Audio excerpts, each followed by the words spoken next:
اور اگر اللہ تم کو کوئی سختی پہنچائے تو اس کے سوا اس کو کوئی دور کرنے والا نہیں، اور اگر نعمت و راحت عطا کرے تو کوئی اس کو روکنے والا نہیں۔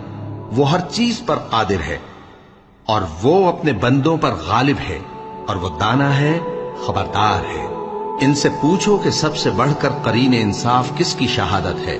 کہہ دو کہ اللہ ہی مجھ میں اور تم میں گواہ ہے، اور یہ قرآن مجھ پر اس لیے اتارا گیا ہے کہ اس کے ذریعے سے تم کو اور جس شخص تک وہ پہنچ سکے آگاہ کر دوں۔ کیا تم لوگ اس بات کی شہادت دیتے ہو کہ اللہ کے ساتھ اور بھی معبود ہیں؟ اے پیغمبر، کہہ دو کہ میں تو ایسی شہادت نہیں دیتا۔ کہہ دو کہ صرف وہی ایک معبود ہے، اور جن کو تم لوگ شریک بناتے ہو میں ان سے بیزار ہوں۔ جن لوگوں کو ہم نے کتاب دی ہے وہ ان کو یعنی ہمارے پیغمبر کو اس طرح پہچانتے ہیں جس طرح اپنے بیٹوں کو پہچانا کرتے ہیں۔ جنہوں نے اپنے آپ کو نقصان میں ڈال رکھا ہے وہ ایمان نہیں لاتے۔